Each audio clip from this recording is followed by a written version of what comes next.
لعلہ یزکا سبحان ربک رب العزت عما یصفون وسلام علی المرسلین والحمد للہ رب العالمین۔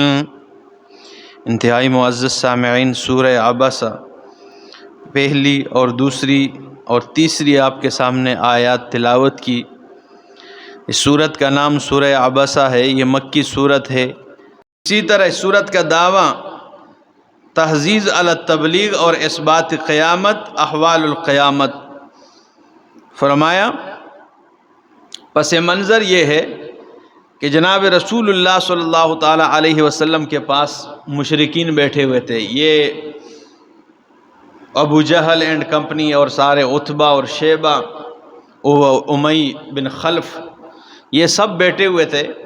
نبی علیہ السلام دعوت دے رہے تھے انہیں دین اسلام کی۔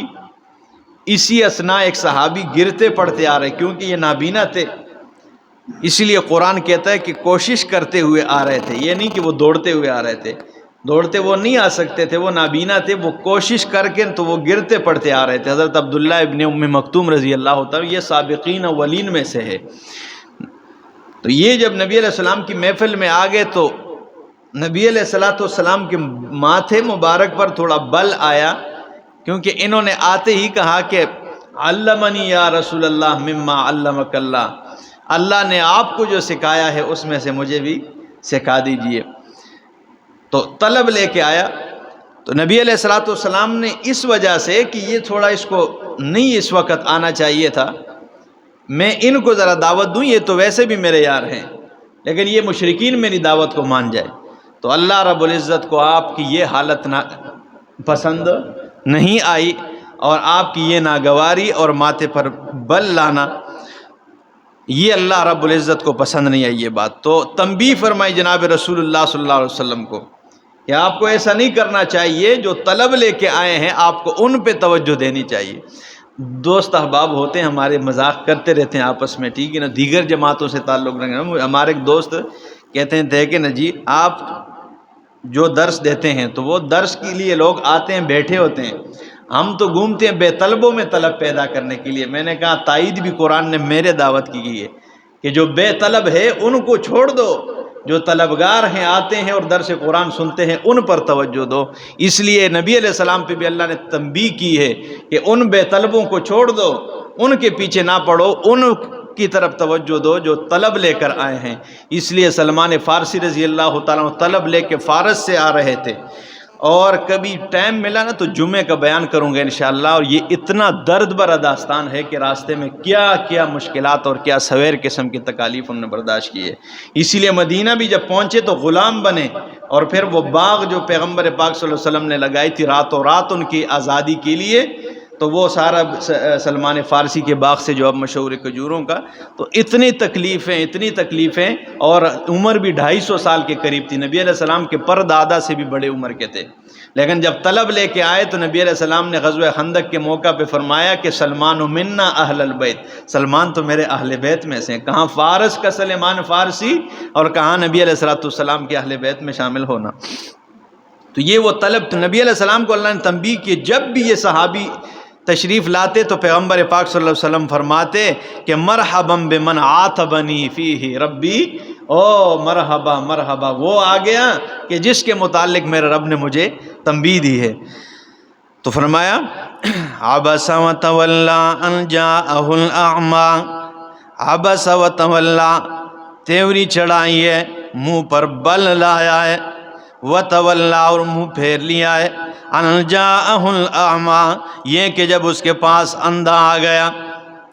اب قرآن سورۃ حجر آیت نمبر 11 اور پارہ نمبر 26 میں تو کیا فرمایا اللہ نے، وَلَا تَنَابَزُوا بِالْأَلْقَابِ، کسی کو برے القابات سے نہ پکارا کرو۔ لیکن اب بظاہر 2 آیات میں ادھر فرمایا وہ اندھا آ گیا، تو کسی کو کہو او اندھیا، تو یہ کوئی اچھا لفظ ہے؟ وہ پسند کرے گا کہ آپ کسی کو، بے شک وہ اندھا ہی کیوں نہ ہو، لیکن آپ کسی کو ہم کہیں گے او اندھیا، ٹھیک ہے نا؟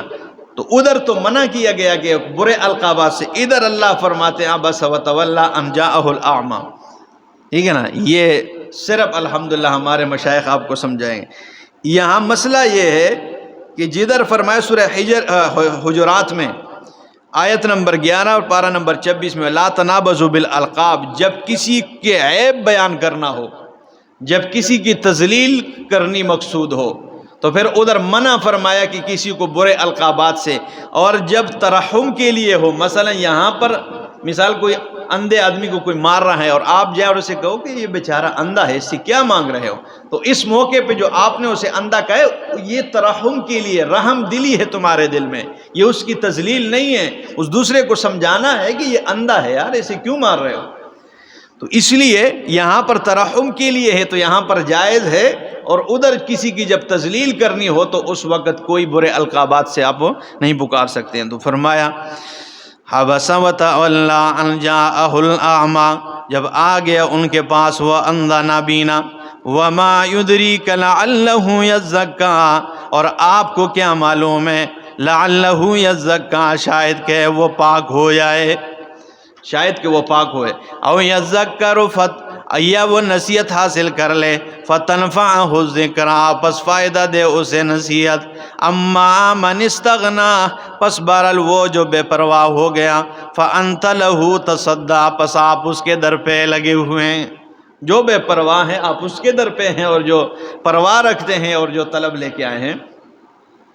اللہ اکبر. وما علیک الا یزکا، اور نہیں ہے آپ پر بوجھ، اللہ یزکا، یہ کہ یہ پاک نہیں ہوتے ہیں، آپ پر کوئی بوجھ نہیں ہے کہ یہ پاک نہیں ہوتے. وَأَمَّا مَنْ جَاءَكَ يَسْعَىٰ، اور بہرحال وہ بندہ من جاءک یسعیٰ، جو تیرے پاس آئے کوشش کرتا ہوا، کوشش کرتے ہوئے آئے، گرتے پڑتے آئے. وَهُوَ يَخْشَىٰ، اور فرمایا وہ اللہ رب العالمین سے ڈر رکھنے والا ہے، وہ ڈرتا ہے. فَأَنْتَ عَنْهُ تَلَهَّىٰ، پس میرا پاک پیغمبر آپ نے اس سے بے رغبتی اختیار کر دی ہے، وہ آ گیا تیرے پاس اور آپ نے ان کی طرف توجہ کر کے اسے کیا کر دیے، بے رغبتی اختیار کر دی ہے. کَلَّا إِنَّهَا تَذْکِرَةٌ، ہرگز نہیں، انہا تذکرہ، یہ قرآن نصیحت ہے. فمن شاء ذکرہ، پس جو چاہے نصیحت حاصل کر لے. فی صحف مکرمہ، یہ مکرم صحیفوں میں، عزت والے صحیفوں میں. مرفوعۃ، جو بلند ہے. مطہرۃ، اور پاکیزہ ہے. بأیدی سفرۃ، اور ایسے ہاتھوں میں لکھنے والوں کے، کرامن بررہ، جو بڑے درجے والے نیکوکار ہیں، ایسے ہاتھوں میں جو بڑے درجے والے نیکوکار ہیں. قتل الانسان ما اکفرہ، قتل الانسان، تباہ و برباد ہو جائے انسان، ما اکفرہ، کتنی اس نے کس قدر ناشکری کی ہے. قتل الانسان ما، یہ کس قدر ناشکرہ ہے. اللہ اکبر. من ای شیء خلقہ، یہ دیکھ لیں کس چیز سے اسے پیدا کیا گیا ہے. کل بھی جمعے کے بیان میں میں نے حوالہ پیش کیا تھا سورۃ الدہر والا، فرمایا هل اتى على الانسان حين من الدہر لم يكن شيئا مذکورا، آیا انسان پہ ایسی حالت زمانے میں نہیں آئی ہے، لم يكن شيئا مذکورا، یہ قابل ذکر شے بھی کوئی نہیں تھا. یعنی یہ ایسے پانی کے قطرے سے پیدا ہے کہ اگر وہ قطرہ جسم کے ساتھ لگ جائے جسم ناپاک ہو جائے، اگر وہ کپڑے سے لگ جائے تو کپڑا ناپاک ہو جائے، اگر وہ جسم کے ساتھ ہو تو آپ مسجد میں نہیں جا سکتے ہیں. آپ مسجد تو کیا اپنے گھر میں بھی جائے نماز پر نہیں کھڑے ہو کے نماز پڑھ سکتے ہیں. تو ایسے قطرے سے اسے پیدا کیا گیا، یہ پھر بھی ناشکرہ بنتا ہے. تو فرمایا من ای شیء خلقہ، کس چیز سے اسے پیدا کیا گیا ہے. من نطفۃ، ایک نطفے سے پیدا کیا گیا ہے. خلقہ فقدرہ، اسے پیدا کیا اور پھر اس کا اندازہ لگایا ہے. ثم السبیل یسرہ، پھر اس کے لیے کھانے کے راستے بڑے آسان بنائے. کھانے کے راستے کتنے اس کے لیے کیا بنائے، آسان بنائے. ثم اماتہ فاقبرہ، پھر اس کو مارا اس کے رب نے. فاقبرہ، اور اسے قبرستان میں پہنچا دیا ہے. قبر میں جانے سے پہلے اللہ فرماتے فاماتہ، اور یہ کہتے ہیں نہیں جی میں اس گل کی ماننے واسطے تیاری کوئی نہیں ہے. تو کیا کہیں؟ تو فرمایا ثم اماتہ، پھر اس کو مارا، فاقبرہ، اور قبر میں پہنچا دیا، ثم اذا شاء انشرہ، پھر جب وہ چاہے گا انشرہ، اسے دوبارہ اٹھا لے گا۔ کلا لما یقض ما امرہ، ہرگز نہیں، لما یقض ما امرہ، اس نے پورا نہیں کیا جو اللہ نے اسے حکم دیا ہے، اس نے وہ اللہ کے احکامات کو پورا نہیں کیا ہے۔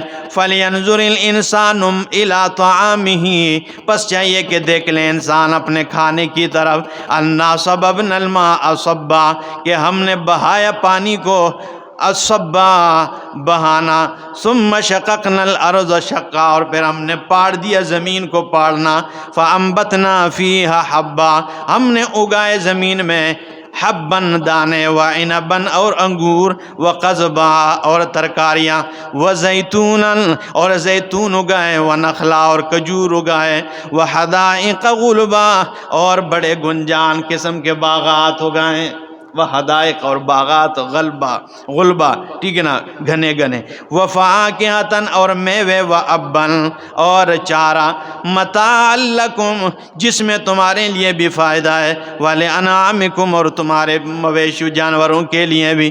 فاذا جاءت الصاخہ، پس جب آ جائے گا وہ قیامت کا دن، وہ بڑی چیخ آ جائے گی، یوم یفر المرء من اخیہ، اس دن بھاگے گا انسان اپنے بھائی سے، اللہ اکبر، وہ اتنی سختی ہوگی کہ اپنے سگے بھائی سے بھی کیا کرے گا، بھاگے گا، وَأُمِّهِ اور اپنی ماں سے بھی بھاگے گا، وَأَبِيهِ اور اپنے باپ سے بھی بھاگے گا، وَصَاحِبَتِهِ اور اپنی رفیقہ حیات بیوی سے بھی بھاگے گا، وَبَنِيهِ اور اپنے بیٹوں اولاد سے بھی بھاگے گا۔ کہیں یہ مجھ سے ایک نیکی نہ مانگ لے، کہیں یہ مجھ سے اپنے گناہوں کے بوجھ اٹھانے میں کچھ یہ نہ کہے کہ تھوڑا جا بجی تو چاہ لے، ٹھیک ہے نا، اتنا انسان جو ہے نا بے پرواہ بنا رہے گا۔ تو فرمایا وَبَنِيهِ اور اپنے بیٹوں سے بھی، لِكُلِّ امْرِئٍ مِّنْهُمْ يَوْمَئِذٍ شَأْنٌ يُغْنِيهِ ہر ایک کے لیے ان میں سے یومئذ اس دن شأن ایک حالت ہوگی، یغنیہ جو اسے بے پرواہ بنا دے گی، ایک حالت ایسی ہوگی ہر ایک کے لیے جو وہ بالکل بے پرواہ سے کر دے، اسے کک نہیں نظر آئے گا کہ یہ میری ماں ہے، یہ میری بہن ہے، یہ میرا بھائی ہے جس کے لیے میں سر پھوڑتا رہا اپنا دنیا میں، یہ میری رفیقہ حیات ہے، یہ میرے والد ہے، کوئی نظر نہیں آئے گا۔ تو فرمایا شأن یغنی، وجوہ بہت سارے چہرے ہوں گے، یومئذ اس دن مسفرہ وہ روشن ہوں گے، ضاحکۃ ہنسنے والے ہوں گے، مسکرا رہے ہوں گے، مستبشرہ اور وہ خوشخبریاں سنا رہے ہوں گے، خوشخبریاں لے رہے ہوں گے، مستبشرہ خوش ہوں گے، اللہ اکبر۔